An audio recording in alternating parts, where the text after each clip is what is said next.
ধ্যান থেকে এই দিগুলো এটা হচ্ছে গরু গরু এই বাসু বলতে দাম দিগো তো গরুই দুই আনা শুরু করছে কিটা আই রইলো এটা মারলা এটা তো সেটা 500 টাকা 500 শুনবে এটা কালকে রাত্রে 7টার সময় গরুড়ি ঘরে বাইন্দা বাচ্চাটা ঘুমাইতে হতে প্রায় 11টা বাজে এরপরে ঘুমাই গেছি গা কইতে পারি কিন্তু আমার দাদা রাস্তার লগে যে বাড়ি সমুদ্র তাই না একটার সময় ঘুমাইছে তখনও মানে কোনো কিছু বুঝছে না তারপর রাত্রে যখন প্রভাত হয়েছে তখন আমার মিসেস বাড়িছে গোবর দিয়া উঠানে গোবর দিব তখন দেখে ঘরে গরু নাই তো আমার কইতেছে যে ঘরে কি গরু করছি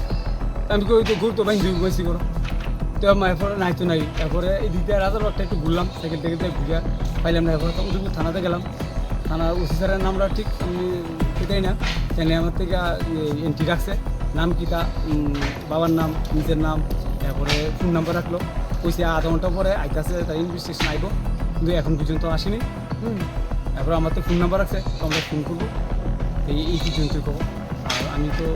কোন সময় হয়েছে ঘটনাটা আনুমানিক? ওই তো না যেহেতু দাদা একটার সময় ঘুমাইছে তাহলে একটার পরে একটার থেকে 3টা 3:30টার মধ্যে হইব তো আমরা 7:30 5:30 তো ঘুমতে উঠতে দেখছি তখনই গরু নাই।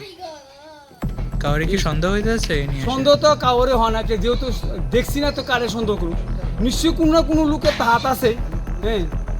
যেহেতু গরু পালি এতে আমার তো এরকম আছে বিগত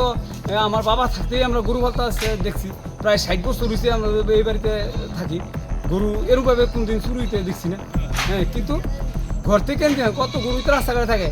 কিন্তু আমাদের এরকম আরও হয়েছে না যে ঘর থেকে চুরি একদম দড়ি সহকারে লইয়া আছে দুইটা দড়ি দুই আলাদা আলাদা বান্ধে রাখছি গরুর রঙ হইল লাল একটা গাভী গরু আর একটা হলো বড় বাছুর প্রায় 2-2.5 বছর বাছুরটা। কয়টা গরু নিছে? 2টা গরু নিছে।